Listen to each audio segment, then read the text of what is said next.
Tiens, ça a l'air pas mal, ça a l'air intéressant. Alors, troubles mentaux, l'inquiétante influence des réseaux, décryptage de la chaîne VA+. On est parti, let's go. On va faire un petit test très rapide. Mettez votre main devant vous et baissez un doigt. Si vous détestez sortir de la douche en hiver quand il fait 15 degrés dans votre salle de bain, il vous arrive d'être irritable quand vous êtes fatigué, vous avez pleuré quand vous avez regardé Bambi pour la première fois, vous êtes stressé avant un examen ou un entretien important, il vous arrive de couper la parole. Si vous avez tous les doigts baissés, il est fort probable que vous soyez un autiste bipolaire et dépressif souffrant d'un trouble anxieux généralisé et de TDAH. Mais pas de panique, si vous... Ok, ça va, on s'en est bien sorti, ça va. partagez vos symptômes sur les réseaux sociaux, vous aurez de grandes chances de devenir un riche influenceur.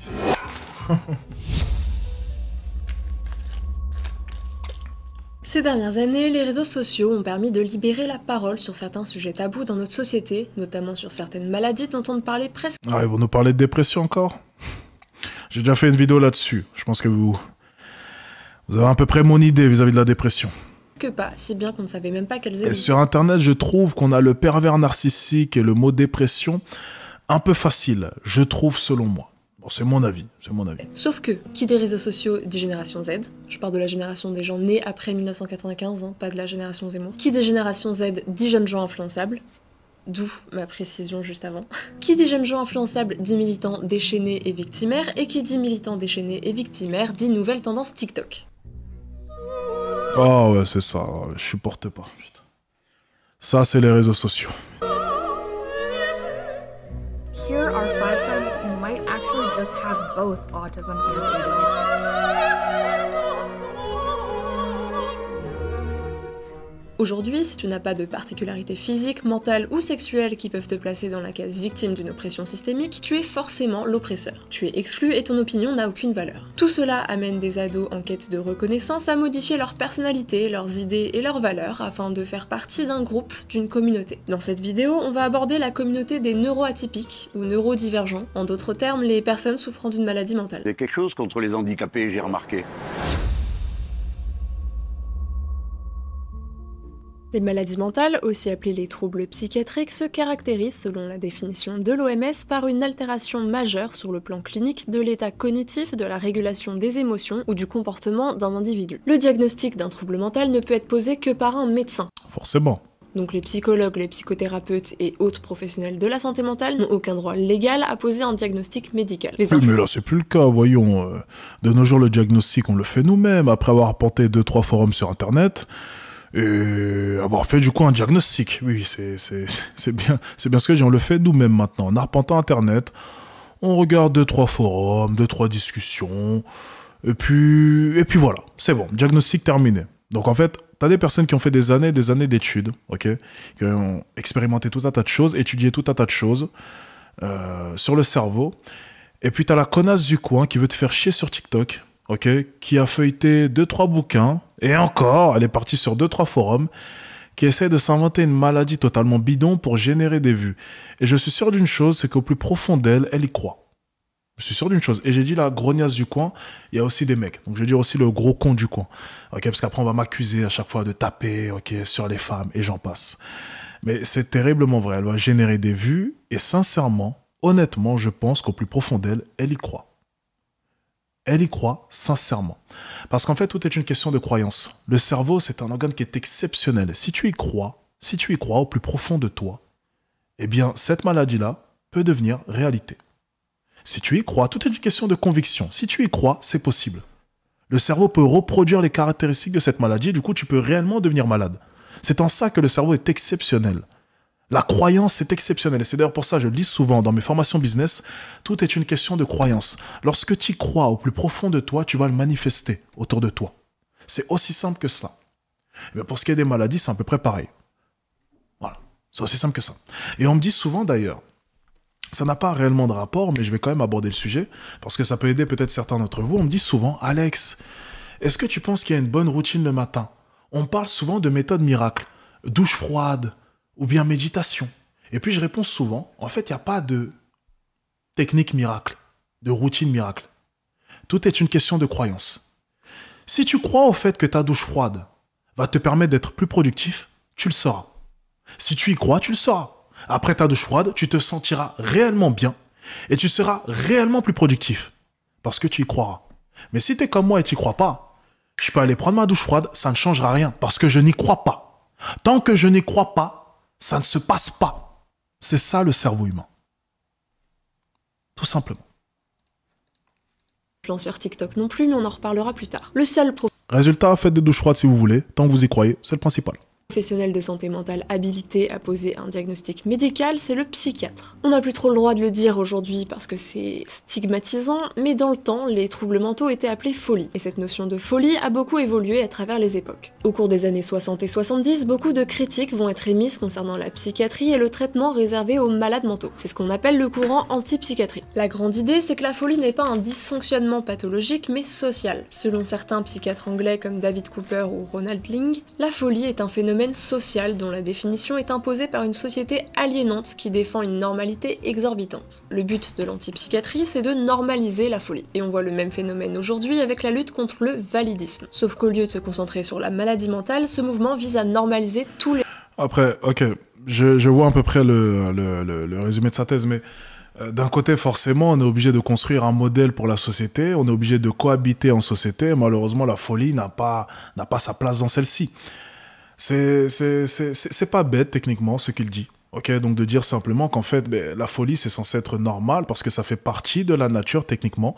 On n'est pas tous faits de la même manière, mais il faut aussi admettre une chose, c'est que le but de tout ça, le but de toutes ces lois, le but de toutes ces restrictions, c'est permettre à tous les êtres humains de pouvoir cohabiter de la bonne des manières. Et une personne atteinte de folie, malheureusement, n'a rien à faire dans cette société et devrait être isolée. Voilà, je sais que c'est dur à entendre, mais c'est terriblement vrai. C'est pour te donner un autre exemple, pour tous ceux qui ne sont pas d'accord avec moi, ce serait comme un PEDO, un pédo machin et j'en passe. Vous voyez de quoi je parle, je peux pas non plus prononcer le mot. C'est pareil, il n'y a rien à faire dans cette société. On peut voir ça comme une forme de folie. Moi, je vois ça comme une forme de folie, une déviance. Voilà, on appelle ça une déviance, ok. Il n'a rien à faire dans cette société. C'est aussi simple que cela. Voilà. On peut, je sais que certains arrivent à éprouver de la pitié ou peu importe, ça dépend. Lorsqu'on entend certaines histoires de certaines personnes qui se sont donné la mort parce que depuis jeunes, elles avaient ces déviances, elles avaient ces pensées, elles ne comprenaient pas pourquoi. Effectivement, oui, c'est triste. Voilà, c'est la mort ou le fait de les enfermer, c'est la seule solution. Mais malheureusement, nous n'avons pas le choix. On ne peut pas accepter, ok, que de tels individus puissent vivre avec nous. C'est aussi simple que ça. C'est dur, mais c'est comme ça. On n'a pas le choix. Voilà. Aussi simple que ça. Les handicaps. Voilà comment le collectif Lutte et Handicap pour l'égalité et l'émancipation définit le terme. Le validisme se caractérise par la conviction de la part des personnes valides que leur absence de handicap et ou leur bonne santé leur confère une position plus enviable et même supérieure à celle des personnes handicapées. C'est un peu le cas. Ok, et comment faire pour lutter contre le validisme, me demanderez-vous? Eh bien, il faut admettre que la société est validiste, et ça passe par reconnaître ses privilèges en tant que personne valide. Oui, bien entendu, ça on peut le faire, oui. Ça on peut le faire. C'est ce qu'on appelle Je l'ai reconnu d'ailleurs juste avant, c'est le cas. aussi la dissonance cognitive. Nomi, tu viens de me dire que ma situation n'était pas plus enviable que la tienne. Ça veut donc dire que je n'ai pas de privilèges.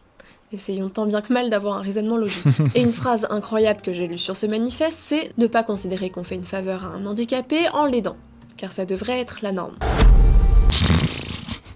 On ne s'aide même pas entre nous.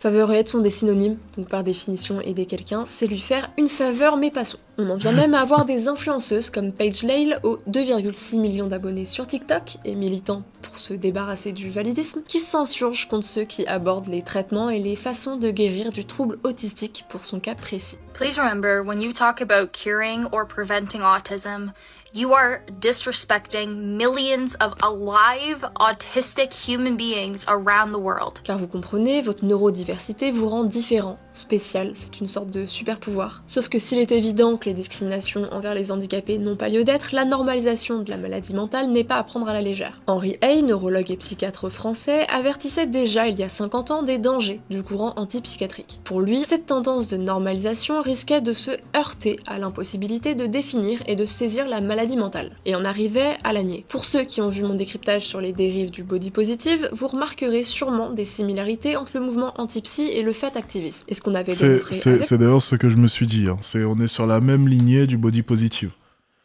On est sur la même lignée, mais selon moi les conséquences peuvent être encore plus graves, en l'occurrence, pour ce qui est de eux. On est sur la, on est du coup dans la même lignée, mais je pense que ce ne sera pas les mêmes résultats. Et heureusement, depuis, je sais pas de quand date ce reportage, même depuis un moment, même depuis toujours, j'en ai pas grandement entendu parler, et heureusement.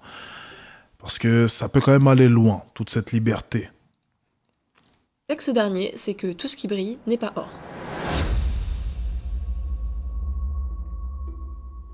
S'il y a quelques années, les réseaux sociaux étaient le lieu où prospéraient les filles tellement heureuses, au corps tellement parfait, en vacances aux Bahamas 7 mois dans l'année, la tendance est aujourd'hui inversée. De plus en plus de célébrités parlent de leurs troubles mentaux, notamment sur les réseaux. Selena Gomez et ses troubles anxieux, Demi Lovato et sa bipolarité, Billie Eilish et le syndrome de Gilles de la Tourette, etc., etc. Mais si l'on peut penser que le fait que les stars s'expriment aussi ouvertement sur leurs troubles psychiatriques est une bonne chose car ça libère la parole et que ça permet à beaucoup de jeunes en souffrance de s'identifier, ce qui est le cas, je ne dis pas l'inverse, ça aussi pour effet de glamouriser les maladies mentales. Quelle horreur! C'est horrible ça! Alors, je ne sais pas si vous vous rappelez l'époque où les filles avaient des franges qui leur barraient le front, des t-shirts avec un alien dessus et se prenaient en photo soit en gonflant les joues, soit en cachant la moitié de leur... Ah oui, je me rappelle les photos. C'était horrible ça.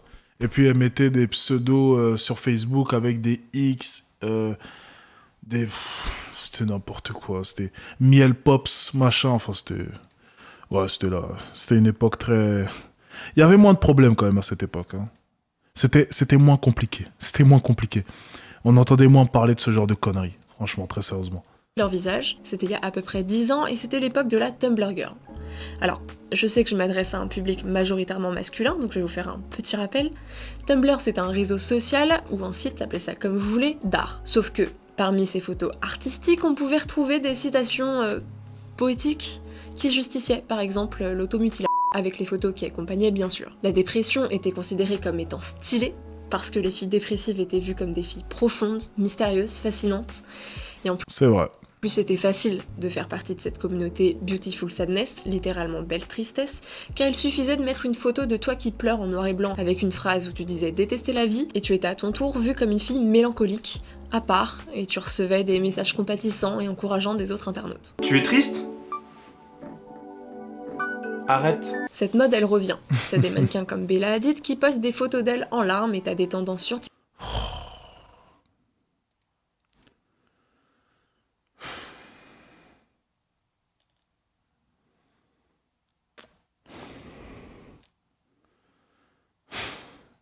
Je suis désolé, je dois peut-être être un peu trop vieux pour ces conneries, mais sérieusement. Poster une photo en train de pleurer, non mais peu importe la raison.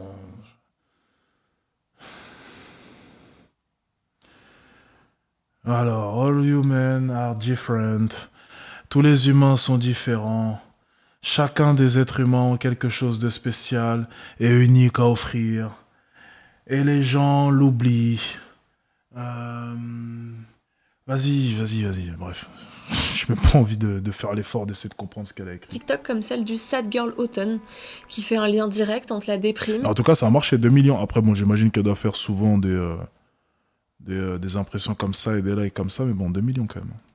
Et le fait d'être cocooning sous ton plaid. Mais c'est surtout pendant et juste après la période de confinement que cette romantisation des troubles mentaux a eu un regain de popularité. D'après une enquête datant de juillet 2022, 70% des étudiants se considèrent en mal-être psychologique et 36% ont eu des idées suicidaires. Ce qui a amené à une... Mais c'est normal, si on amène le sujet sur la table, encore une fois, on parlait de croyances au tout début. En fait, je le dis souvent, hein, tous ces problèmes maintenant liés à l'anxiété, la dépression et j'en passe, c'est tout simplement parce qu'on a amené le sujet sur la table. Lorsqu'on n'en parle pas, lorsque les gens sont occupés, lorsque les jeunes sont occupés, lorsqu'ils ne sont pas le nez dans leur téléphone à essayer de consulter des forums pour essayer de trouver des explications dont ils n'ont pas besoin, eh bien forcément, ils vont se trouver des problèmes et ils vont avoir des problèmes.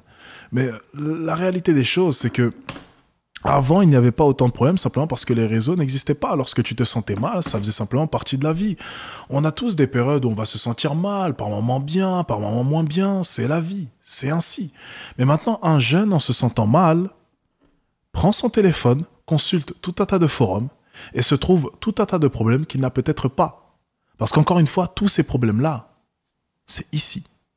Ça n'existe pas, sauf ici.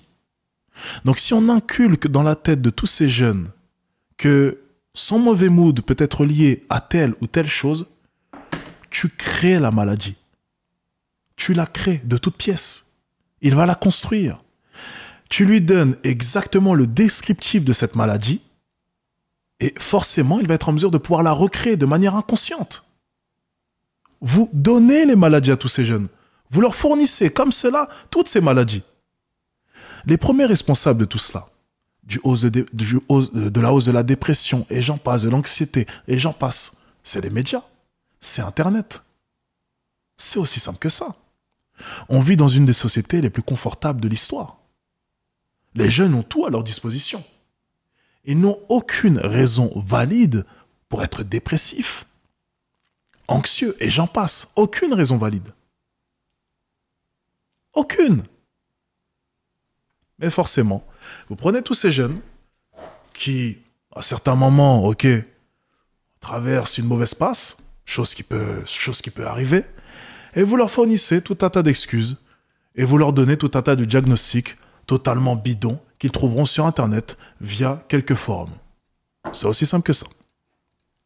Explosion de contenu relatif à la santé mentale et dans le même temps à l'apparition des sickfluenceurs, littéralement malades influenceurs. Ce sont des créateurs de contenu qui postent des vidéos sur leurs troubles mentaux, qui donnent des conseils pour vivre avec ces troubles mentaux, mais aussi qui te font réaliser des autodiagnostics pour savoir si tu as un trouble mental.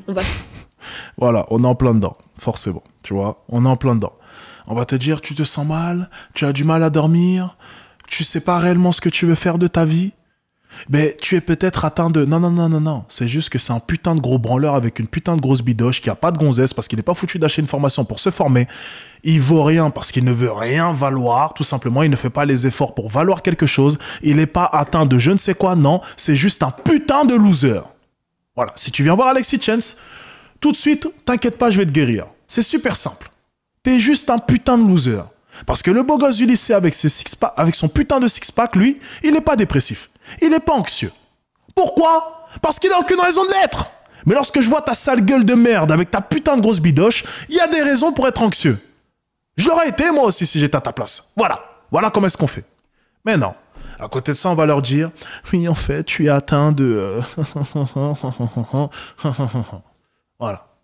Et on se retrouve avec des mecs, ils viennent te parler, ils n'ont eu aucun diagnostic de la part d'un spécialiste, et ils viennent te dire, je suis atteint de nanani, et nanana. Sur la base de quoi? Du vide. Non, excuse-moi, d'Internet. Tout simplement.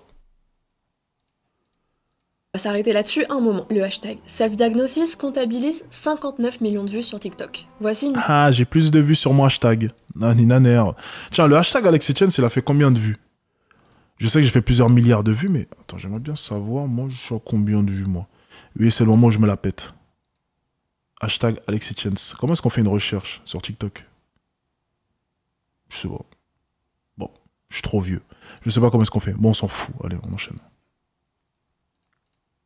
Une petite sélection. 4 signes qui montrent que tu as probablement un trouble de l'attention. Ces 4 signes étant s'énerver pour des petites choses, ne pas bien gérer son temps, avoir des changements d'humeur et interrompre tout le temps son interlocuteur. Baisse un doigt, édition dépression, dans laquelle j'ai appris que j'étais dépressive parce que j'ai déjà pleuré dans ma douche, que je préfère rester chez moi plutôt que de sortir et que j'ai déjà répondu ça va bien à quelqu'un alors que ça allait pas bien. Les personnes neurotypiques ne se demandent pas si elles sont autistes, si vous vous posez la question, vous l'êtes probablement. Le prochain provient de Twitter, enfin X, mais il est magistral. Si vous détestez entrer et sortir de la douche mais que vous aimez généralement la partie médiane, vous êtes probablement autiste. Inutile de vous dire que la moitié de ces autodiagnostics sont mêlés de désinformation, et c'est pas un chiffre que je sors de mon chapeau mais d'une étude publiée dans The Canadian Journal of Psychiatry. Vraiment, j'ai les sources. Mais ça n'empêche pas ce modèle de vidéo de cartonner. À titre d'exemple, les hashtags ADHD, TDAH en français, Tourette et dépression font respectivement 39 et 13 milliards de vues. Milliards. Vous voyez ce que ça fait déjà 1 million, Armina? Et forcément, ces sickfluenceurs aux centaines de milliers d'abonnés, voire des millions pour certains, capitalisent sur ces troubles mentaux. Beaucoup ont les liens de leur cagnotte en bio et certains créent même des marques de vêtements liées à leurs troubles. Les coutures tiennent pas. Mais pourquoi est-ce que ces posts sont aussi populaires? Eh bien car aujourd'hui, avoir un trouble mental est le petit plus qu'il faut avoir pour être différent. Tu en retires une identité victimaire qui te donne une excuse pour tes défaillances personnelles et surtout qui te donne une source d'autorité morale, essentielle pour cette génération génération qui considère ton opinion si et seulement si tu es une victime de cette société patriarcale, blanche, hétéronormée et maintenant neurotypique. Dites-moi si j'en ai oublié un. Et cette notoriété, cette influence et aussi sûrement l'appât du gain attire de plus en plus de jeunes créateurs de vidéos dans ce monde que sont les troubles mentaux. Mais dans une génération où la reconnaissance sur les réseaux sociaux est l'échelon le plus élevé de la réussite sociale, ces jeunes sont prêts à s'inventer des maladies mentales pour recevoir du soutien, de l'empathie ou de l'attention, tout simplement. Totalement vrai, ça. Terriblement vrai. C'est toutes ces personnes, et moi à chaque fois que je vois ça sur les réseaux sociaux, mais j'en ris, mais c'est pas possible. Et les gens sont naïfs, mine de rien. Tu peux pas leur en vouloir, c'est des personnes aussi qui se sentent mal, et ils trouvent en ces personnes un certain soutien. Je me mets à la place de ces jeunes, tu vois, tu passes par une mauvaise passe, donc tu te sens plutôt mal. Et puis, t'arpentes un peu Internet, et c'est à peu près le même mécanisme. Je vais aller très loin dans mon raisonnement, peut-être que c'est un peu tiré par les cheveux, mais vous allez comprendre.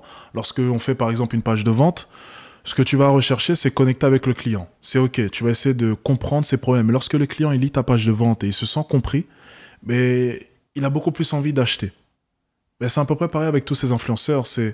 Ils font leur contenu pour essayer de viser, ok, pour essayer de te toucher. Ok. Et on a eu le cas, par exemple, avec une streameuse. C'était vraiment malhonnête et ça m'avait fait vraiment très rire, cette vidéo. Une streameuse qui était super jolie. Ok. Et c'est assez drôle parce que dans sa manière de communiquer avec sa communauté, étant donné qu'elle streamait sur Twitch, elle voyait très bien l'avatar client. Tu vois, donc le petit geek, en manque de reconnaissance.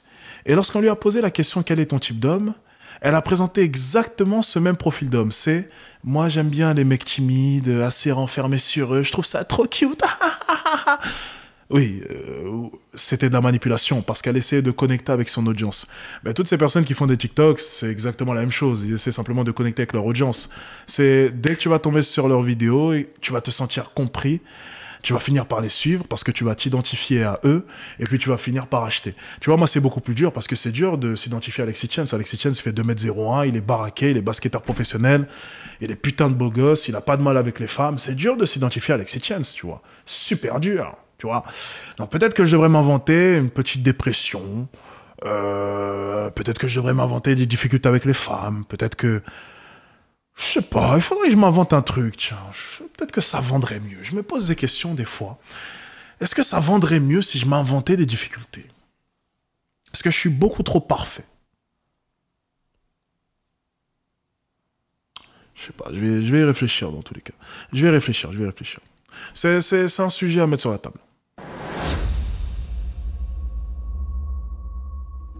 Un peu plus tôt cette année, Céline Dion annonçait l'annulation de tous ses concerts en 2023 et 2024. La raison, elle est atteinte du syndrome de la personne raide, ou SPR, une maladie rare affectant le système nerveux central qui est caractérisé par une rigidité progressive du tronc et des membres, associée à des spasmes. Résultat, 90,5 millions de vues sur l'hashtag Stiff Person Syndrome et une explosion de nouvelles victimes de cette maladie. Pourtant, c'est une maladie qui touche une personne sur 1 million. Les calculs sont pas bons, Kevin. Regardons maintenant la prévalence des autres troubles mentaux populaires sur TikTok. Le syndrome de Gilles de la Tourette, 0,05%. Schizophrénie, 0,33%. Bipolarité, 1 à 2%. Trouble autistique, 0,6%. Dysphorie de genre, qui a été retirée de la liste des troubles mentaux et qui est maintenant une condition liée à la santé sexuelle, entre 0,005% et 0,014%. Quand on voit ces chiffres, on prend conscience du boulevard de personnes prétendant être atteintes de troubles, alors qu'elles sont en réalité neurotypiques.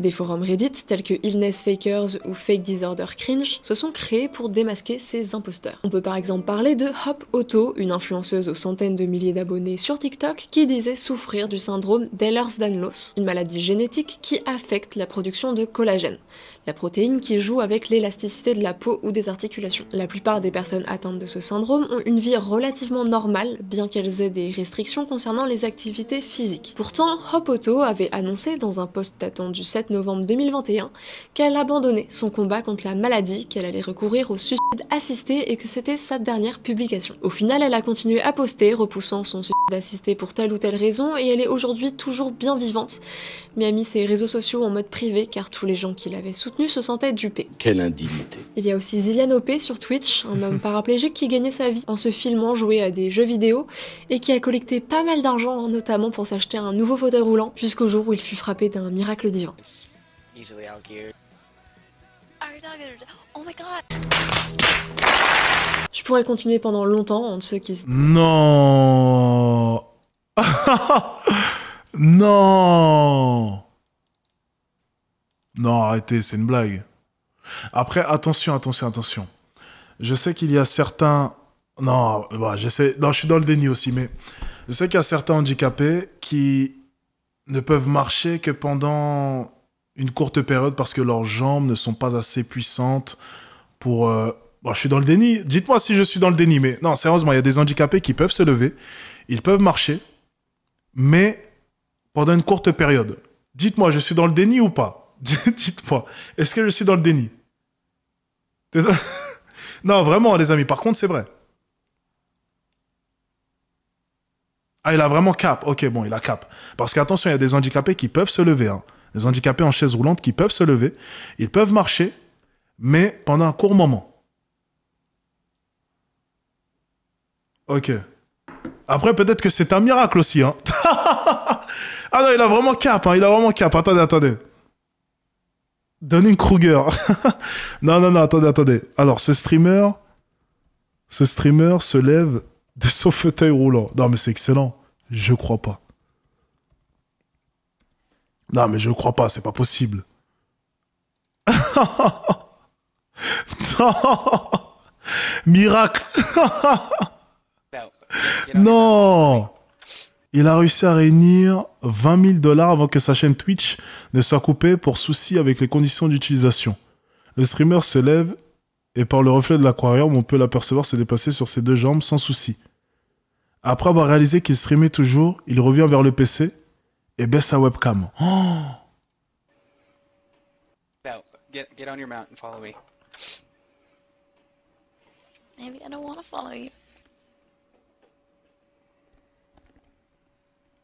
You hurt my feelings. I'm back. Hey, Angel. Hi. Did everybody already leave? Yeah, Mungle had to go. When it's easily outgeared. Our dog. Oh my god! We took our dog, like to the fish shop today because the dog loves just like going out and meeting new people. And we constantly have to take him to like be introduced to new like random people and stuff. So he hangs out at fish shops and stuff because like we love talking to the people there anyways. And there were just a bunch of people that like came in, like a bunch of customers that came in, just like in this huge flow, and he got scared and like came and sat on my lap, and I was like, oh, this is so cute, like he's cuddling with me because he's scared. He stands up, he took a leak on my lap. Oh non. Incroyable. Attendez. Putain, comment est-ce que je regarde ça? C'est incroyable. Un joueur en fauteuil roulant ne pouvant officiellement plus marcher. Ah ouais, non. Attendez, c'est où? Ok. En remarquant qu'il y a du pognon à se faire sur Twitch, certains streamers n'hésitent pas à jouer la corde sensible pour engranger plus d'argent. Le streamer Zillian OP est connu pour son arnaque bien ficelée, jouait en fauteuil roulant et ne pouvant officiellement plus marcher. Il a reçu sur son stream plus de 20 000 $, dont 8 000 en soutien à son handicap. Jusqu'à ce qu'un jour, alors qu'il oublie de déconnecter sa caméra, il se lève tranquillement de son fauteuil et s'en va. Devant l'ampleur de la polémique, une partie des donateurs ont tous été remboursés et sa chaîne sera supprimée. Mais l'affaire ne s'arrête pas là. En effet, le vidéaste français Théodore est revenu sur cette histoire et en donnant un tout autre point de vue. Il explique que Zillian OP est véritablement handicapé et que les dons lui ont servi à se payer une rééducation lui permettant de marcher péniblement. Ah ouais? Quoi qu'il en soit, que le streamer soit coupable d'une arnaque ou s'est ouvert d'accusations fautives, cette polémique compte parmi les plus célèbres de YouTube.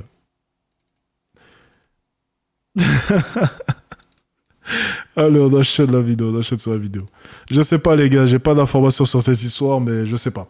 Je crois que c'est une connerie, hein. Il a pas eu de rééducation, c'est pas possible, c'est une connerie. Allez, on enchaîne. Ça doit être une blague. Se disent atteints de maladies invisibles comme le diabète ou la schizophrénie car il est quasi impossible de déceler s'ils disent la vérité, et ceux qui préfèrent les troubles dynamiques comme le syndrome de Gilles de la Tourette. I wanted to talk a little bit about wow. I want to talk. Wow, wow. Ou le trouble dissociatif de l'identité, car ça fait des vidéos plus marrantes à regarder. Hello, I'm Gabriel. I'm 18 and I am a boy. Hi, I'm Alistair. I'm somewhere between 27 and 29, and I am a man. Hi, I'm Emmy. I'm 6 or 7, and I'm a girl. La liste est longue. Mais la question, c'est font-ils ça uniquement pour l'attention et l'argent, comme le dit une étude de Bournemouth University, ou y a-t-il d'autres raisons? Eh bien, certains psychiatres ont commencé à se dire que beaucoup de ces usurpateurs de maladies avaient très certainement un trouble mental, mais pas celui dont ils prétendent souffrir. Avez-vous déjà entendu parler de l'histoire de Gypsy Rose Blanchard? Si c'est pas le cas, je suis désolée, je vais pas vous la relater ici, à mon avis cette vidéo est déjà bien assez longue, mais il existe pas mal de traits d'horreur ou de séries qui relatent les faits, si vous aimez bien les trucs glauques. Gypsy! Ce qui nous intéresse, nous, avec cette histoire, c'est la maladie mentale dont souffrait la mère de Gypsy Rose, qui a fait croire à tout le monde, sa fille compris, que Gypsy était gravement malade. Ce trouble psychique dont la mère souffrait, c'était le syndrome de Munchausen. Les sujets qui en sont atteints simulent ou provoquent volontairement des symptômes physiques ou psychiques, sur eux-mêmes ou sur un tiers, comme avec le cas de Gypsy Rose. Avec l'arrivée des réseaux sociaux, des blogs ou des forums, ce syndrome a connu une variante que Mark Feldman, professeur en psychiatrie, a appelée le syndrome de Munchausen par internet. Variante plus courante que le trouble classique et plus difficile à soigner étant donné que la majorité des personnes atteintes sont dans le déni. C'est d'ailleurs ce qu'on remarque sur TikTok avec ces fameux Le déni. Étant donné qu'aujourd'hui le trouble mental n'est plus seulement une pathologie mais surtout un écosystème social avec des vues, des likes, des commentaires, des abonnés, une glorieuse autorité morale et une excuse pour leurs défauts, beaucoup de cycluenceurs redoutent de faire un réel diagnostic clinique de leurs supposés troubles car ils ont peur de ne pas en être réellement atteints. Tout simplement. Tout simplement. Notamment le cas de Radical Kim qui dit dans une de ses vidéos ce que tout le monde pense tout bas. I cannot be the only one who's afraid to go get like an official diagnosis for being neurodivergent. What if I walk in there and they tell me that like I'm completely neurotypical? Like what am I supposed to do? It's genuinely a fear of mine because that means that all of this is a choice. Et le souci avec ce phénomène d'appropriation de maladie, c'est que ça va créer un nouveau stigmate pour les personnes réellement atteintes d'un trouble mental, puisque le premier réflexe de leur interlocuteur sera de se demander si cette personne dit bien la vérité ou pas. Pas vrai, mensonge! Mensonge! Faux d'état! Mensonge perroquet! Ce n'est toutefois pas le seul problème qui découle de cette nouvelle tendance. En juillet 2022, le Sénat sortait un rapport sur l'influence de TikTok et ses dangers potentiels, que je vous mets en description si vous souhaitez 300 bonnes raisons de ne pas utiliser cette appli du démon. Une chose mise en évidence dans ce rapport, c'est que via le profilage algorithmique issu de l'interaction constante entre l'utilisateur et le fil pour toi, la plateforme dresse un véritable profil psychologique de ses utilisateurs. C'est d'ailleurs ce qu'a dit un adolescent dans une interview du Figaro en août. C'est comme si TikTok réussissait à capter mes émotions. Une autre chose inquiétante concernant cet algorithme, c'est qu'il conduit à enfermer les utilisateurs dans des bulles de filtres, parfois dangereuses. Pour une étude du Center for Countering Digital Hate de décembre 2022, des faux profils d'adolescents de 13 ans qui prêtaient un peu plus d'attention au contenu traitant de l'image de soi et de la santé mentale avaient été créés. Et bien cette expérience montrait qu'au bout de 2,6 minutes en moyenne, TikTok recommandait à ses comptes des vidéos sur le suicide. Au bout de 8 minutes, l'application proposait des contenus sur les troubles alimentaires. Enfin, toutes les 39 secondes, des recommandations de vidéos sur l'estime de soi et la santé mentale apparaissaient. Par rapport à des utilisateurs standards, ces profils se voyaient proposer 12 fois plus de vidéos liées au suicide. Inutile de vous dire que l'algorithme occidental et l'algorithme chinois n'ont rien à voir. Sur la version chinoise, les jeunes ont ça n'a rien à voir, ils ont pas grand chose. Du contenu éducatif comme des expériences scientifiques et l'utilisation est limitée à 40 minutes par jour. Et oui, le parti communiste chinois est dans une stratégie de guerre cognitive, autrement dit il souhaite former des petits génies sur son territoire et rendre abrutis les jeunes occidentaux. Malheureusement il y arrive très bien. Ça fonctionne super bien. Mine de rien, ça fonctionne super bien. Et le pire c'est que... Mais c'est quand même incroyable qu'ils y arrivent aussi bien et que personne n'y voit quelque chose. Enfin on le voit, mais on ne peut pas l'arrêter au final. Et le gouvernement ne fait rien au final pour l'arrêter. À croire que cela amuse le gouvernement. Tu me diras, bon, en attendant, ils peuvent mieux nous manipuler, mais bon, en voyant aussi les Chinois, d'un autre côté, nous rendre plus intelligents, ça ne changera rien. Le seul problème, c'est que s'ils nous rendent intelligents, avec toute la liberté que l'on a, ça pourrait poser problème. Tandis que les Chinois, au moins... ils font les choses un peu mieux. Leur population est certes intelligente, mais ils serrent un peu mieux le vis. Donc du coup, ça pose pas de problème. Tandis que la France, étant donné qu'elle n'est pas en mesure de pouvoir serrer le vis, elle a beaucoup plus intérêt à nous rendre totalement stupides pour encore mieux nous manipuler. Parce qu'avec toutes les libertés qu'on a, si on finit par devenir intelligent et on comprend qu'il faudrait peut-être commencer à se révolter un jour lorsque on cligne des yeux et les prix augmentent, mais nos salaires ne changent pas, ben là, peut-être que ça risque de poser problème. Mais tant qu'on reste con, et tant qu'on reste beaucoup plus concentré sur TikTok, plutôt que d'essayer sincèrement de changer notre vie, et essayer de sortir de cette situation qui est plutôt honteuse, selon moi, ben ils ont de beaux jours devant eux. Donc autant les laisser devant TikTok, tout simplement. Voilà. Restons devant TikTok, c'est bien mieux. Youpi! TikTok! Prodige n'est qu'un enfant de 9 ans. Il s'appelle Cho et il est déjà étudiant en première année à la fac de médecine. J'ai voulu tester moi-même cet algorithme, étant donné que je n'avais jamais téléchargé l'appli parce que TikTok. Mon profil était vierge de toute information psychologique me concernant. J'ai filmé mon écran, donc ça m'a permis de chronométrer. 1 minute 15. C'est le temps qu'il a fallu à l'appli pour me proposer une vidéo où une fille chantait en playback avec pour description « Je ne veux pas mourir, mais ça ne me dérangerait pas de ne pas me réveiller ». 1 minute 44 avant de voir un mec dépressif se filmer en train de pleurer. Bon, et maintenant que j'ai regardé tous les hashtags concernant les troubles mentaux, autant vous dire que j'ai que ça dans mon fil pour toi. Ajoutez donc ça à la désinformation et à la glamourisation des troubles mentaux, ça nous fait un cocktail pas dingue. Pour ma toute première vidéo, on va faire un cocktail dégueulasse. Et dans ce cocktail pas dingue versait le sondage terrifiant de Forbes qui indique que 33% de la génération Z fait plus confiance à TikTok qu'aux médecins. Ça vous donne une génération perdue qui risque de tomber dans une sorte de complaisance des symptômes et de ne pas entamer un réel suivi psychologique. Un autre risque, c'est celui de développer des symptômes ou de les accentuer à force de regarder à répétition des vidéos présentant ces 10 symptômes. Exactement, c'est surtout ça ma peur, c'est accentuer les symptômes au final. Et qu'ils deviennent réellement... C'est surtout les fortifier. C'est quelque chose qui aurait pu passer, mais en regardant constamment du contenu là-dessus, ça ne fera que les renforcer. Il y avait par exemple eu pendant la pandémie une forte augmentation de tics chez les adolescentes qui avaient regardé trop de vidéos montrant des personnes atteintes du symptôme de Gilles de la Tourette. Vous vous doutez bien qu'un phénomène d'une telle ampleur, qu'une telle épidémie de troubles mentaux chez les jeunes sur les réseaux n'est pas le fruit de la réflexion d'une Noémie de 25 ans qui a besoin d'attention. Non, la cause est plus large. Selon l'OMS, la santé mentale est un état de bien-être qui permet à chacun de réaliser son potentiel, de faire face aux difficultés normales de la vie, de travailler avec succès et de manière productive et d'être en mesure d'apporter une contribution à la communauté. En gros, c'est un équilibre entre différents aspects de la vie qui fait que t'es détendu et heureux. On est bien. La maladie mentale, c'est un ensemble de manifestations cliniques d'ordre psychologique et comportemental. Autrement dit, rien à voir avec la santé mentale. Non, tu n'es pas en bonne santé mentale si tu es schizophrène. Mais non, tu n'as pas de maladie mentale si tu es déprimé, stressé ou maladroit. Des symptômes qui avant étaient propres à l'être humain sont maintenant devenus des symptômes de troubles psychiatriques. Et la principale cause de tout ça, c'est le DSM-5. DSM, c'est l'abréviation en anglais de Diagnostic and Statistical Manual of Mental Disorders. You can't be do what we want to do. C'est un manuel c'est honteux ça pour un président, c'est vraiment honteux, quelle prestation. Par l'Association américaine de psychiatrie, l'APA, décrivant et classifiant les troubles mentaux. Cette classification sert de référence pour les recherches sur les pathologies mentales, qu'il s'agisse d'études épidémiologiques ou de celles menées par les laboratoires pharmaceutiques pour évaluer leurs molécules. Le manuel a évolué plusieurs fois depuis sa première version en 1952 et à chaque changement, il y a eu des remous dans la communauté des psychiatres, mais jamais autant que lors de la présentation du DSM-5 en 2012.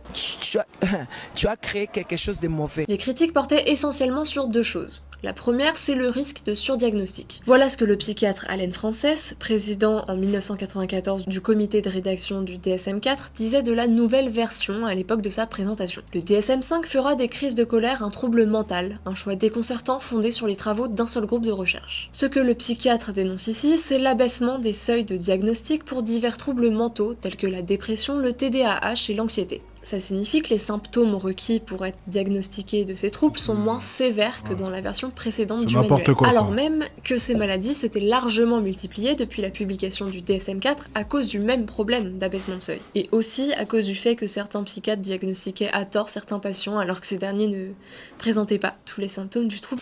Et au final, du coup, la TikTokeuse qui avait peur, celle qu'on a pu voir auparavant avec les cheveux violets ou roses, Celle qui avait peur, du coup, que son diagnostic soit négatif, bon, ben, elle n'a plus à s'inquiéter, c'est bon.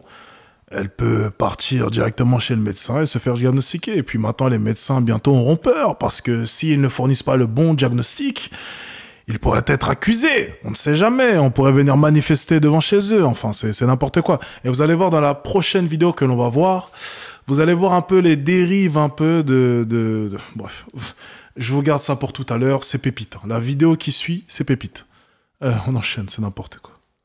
En question. À titre d'exemple, les diagnostics de TDAH avaient été multipliés par 3 en 20 ans. Les troubles autistiques s'étaient multipliés, eux, par 20 et les troubles bipolaires par 40. Cette augmentation continue encore largement aujourd'hui. Roland Gori, professeur de psychopathologie, dénonce lui des diagnostics psychiatriques consensuels depuis la publication du DSM-3. Pour lui, on ne peut pas approcher la souffrance des patients de manière objective. Tout le monde est différent et des symptômes qui aboutiront chez une personne A à un diagnostic de trouble mental n'aboutiront pas forcément au même diagnostic chez une personne B. Pour que ce soit plus clair, je vais vous donner un exemple concret. Dans le DSM-5, beaucoup de psychiatres dénoncent une pathologisation du deuil. Au bout de 2 semaines, l'apparence dépressive de l'endeuillé sera passible du diagnostic d'épisode dépressif majeur et donc d'antidépresseurs. Et ça, c'est la deuxième critique majeure de cette 5e version du manuel. Car avec les risques de surdiagnostic, vient le risque de prescription excessive de médicaments. C'est la porte ouverte à toutes les autres drogues! Et ça, c'est problématique. C'est d'ailleurs pour ça que je suis contre les médicaments, vous le savez. Et je ne prends des médicaments que quand réellement, c'est nécessaire. Mais vraiment. Et difficile de ne pallier ça à la mainmise de l'industrie pharmaceutique sur les experts participant à l'élaboration du DSM. Une collaboration que l'historien Christopher Lane décortique dans son livre « Comment la psychiatrie et l'industrie pharmaceutique ont médicalisé nos émotions ». Il explique qu'en abandonnant la psychanalyse au profit de la neurologie, les rédacteurs du manuel DSM ont transformé en maladie mentale nos émotions les plus banales. Et ce pour le plus grand bonheur des industries pharmaceutiques. On peut par exemple parler du trouble dysphorique prémenstruel, ou TDPM, ayant fait son entrée dans le DSM-4 en 1995. Le TDPM se caractérisait par des changements d'humeur assez extrêmes juste avant les règles. Fort heureusement, à peu près au même moment, un nouveau médicament du géant pharmaceutique Eli Lilly faisait sa sortie. Le Sarafem, et il était spécialement conçu pour traiter ce nouveau trouble. Et pour savoir si elle souffrait de TDPM, une femme avait seulement besoin de regarder un clip publicitaire de 30 secondes mis en place par les équipes marketing de Eli Lilly, dans lequel on lui faisait faire un autodiagnostic. Ça vous rappelle quelque chose? 200 000 ordonnances ont été prescrites pour le Sarafem entre son lancement et la fin des années 2000. Le souci, la formule du Sarafem était chimiquement identique à celle du Prozac, un autre médicament de Eli Lilly dont le brevet était sur le point d'expirer. Et pour ceux qui ne connaissent pas, le Prozac, c'est un antidépresseur utilisé dans le traitement des dépressions sévères, le plus haut stade de la maladie. Donc bon, de quoi se poser quelques questions sur le DSM de façon générale, même s'il n'a évidemment pas que des mauvais côtés. À trop vouloir libérer la parole, on normalise des troubles graves et on les rend désirables, alors même qu'on a affaire à une génération très influençable. Sans en avoir forcément conscience, les cycluenceurs servent directement la cause des lobbies pharmaceutiques qui ne sont pas connus pour leur altruisme. J'aime l'argent. On ne rigole pas avec... Est-ce qu'au final, ils n'en profitent pas? Si c'était si problématique que ça, croyez-moi, les moyens auraient été mis pour stopper. Ok? Toute cette merde. Et c'est une réalité. Tant que ça profite au système, ils ne diront rien. Tant que ça profite au système, ouais, ce point-là est super intéressant, la fin est super intéressante. Tant que ça profite au système, aucune mesure ne sera mise en place. Et je vais même te dire une chose, ils doivent même pousser, ok, ce genre de règles, ce genre de lois, ce genre de thèses, et j'en passe, ce genre de livres. Les lobbies pharmaceutiques, tant que ça leur profite, tant qu'ils ont du profit là-dedans, ils continueront à pousser, et mettre en avant. Et ne rien faire pour changer tout ça, en savant éperdument qu'il y aura peut-être des dizaines et des dizaines de milliers de personnes qui recevront un diagnostic qui est faux, qui recevront des doses de médicaments dont ils n'ont pas réellement besoin. Mais tant que ça vend, tant qu'ils gagnent de l'argent, ça ne pose aucun problème, et ça a toujours été le cas. Donc ça surprend personne au final. Ça surprend personne. Bien sûr que c'est poussé, on le voit bien aujourd'hui, forcément.